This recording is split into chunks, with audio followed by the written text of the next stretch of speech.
Hi there, hope you're having a great day. Quick video today where I'll be showing you how to import models from Blender into Unity with an animation.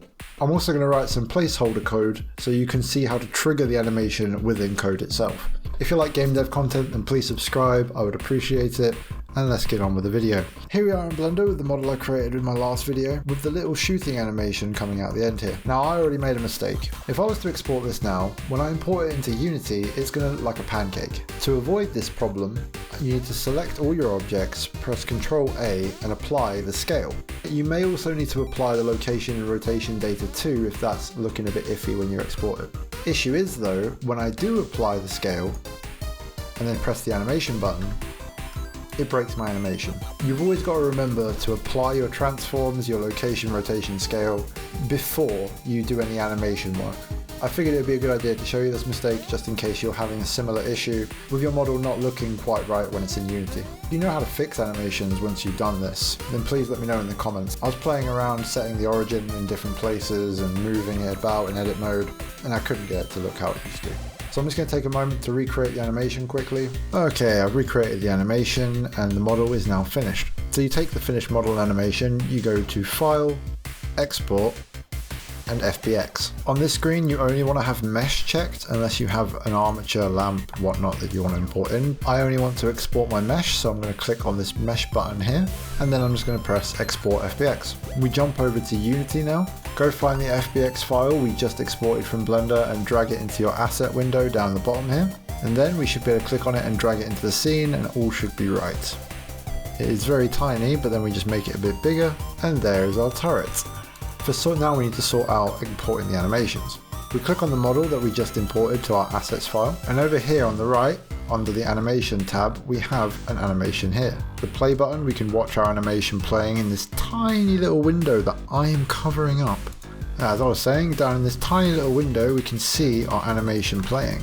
So the animation is now in Unity somewhere, but now we need to put it somewhere where we can actually use it. Over here on the animation tab, we have a section here that says clips. So if you had multiple animations, this is where you would set the start and end frame of each of your animations. I'm going to rename the name of this animation to cannon firing.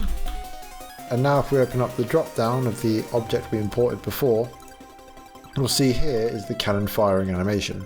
This second animation, that is start and end 00 here, I'm also going to rename that to be idle and treat that as an idle animation because my idle animation is the cannon just sitting still.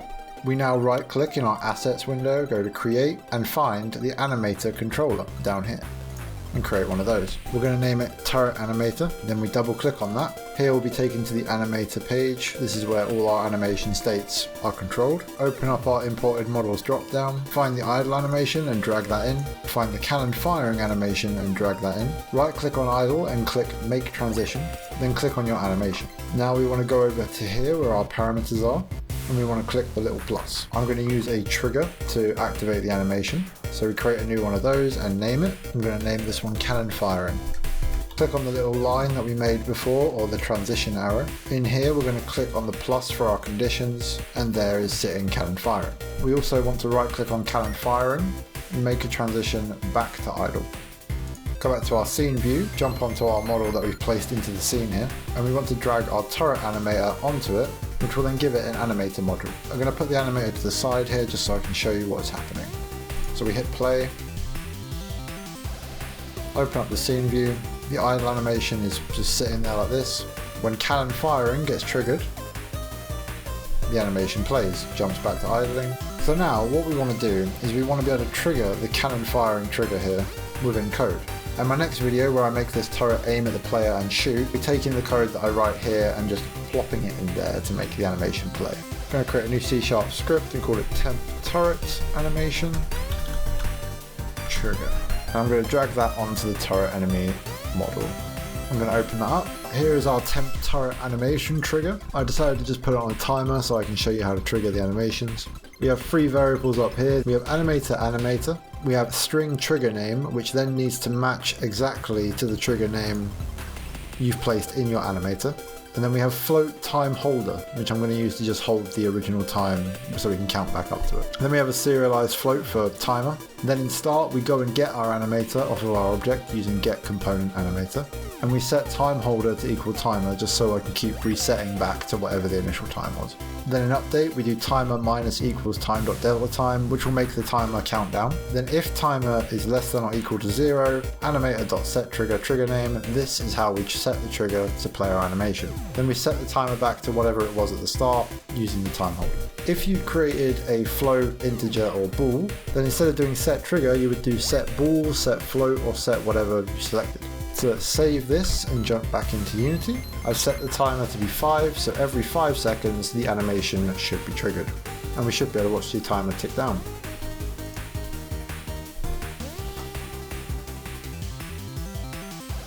Yep, there it is. I mean, there's a bit of a timing issue there, but that's how you can activate your animations in code. If you had multiple animations, you would just have to set it up so there was multiple triggers here. You may want some animations to blend into others. This was just a quick tutorial to show you how to import your animations and activate them in code. In my next video, I'll be using colliders to set up an area around the turret that when the player enters it, the turret will lock onto them and then start shooting. I do think I'm going to have to tweak the animation a little bit, make it a bit faster, play around with it obviously, but I can do that once the particle effects are in and once I've got it aiming at the player. Well, that's it for this video. I hope it was informative. I hope you learned something. If you want more game dev content, please do subscribe. Please like the video. If you want to see how I made this turret model, then please check out my previous video. And yeah, that's it. Have a great day.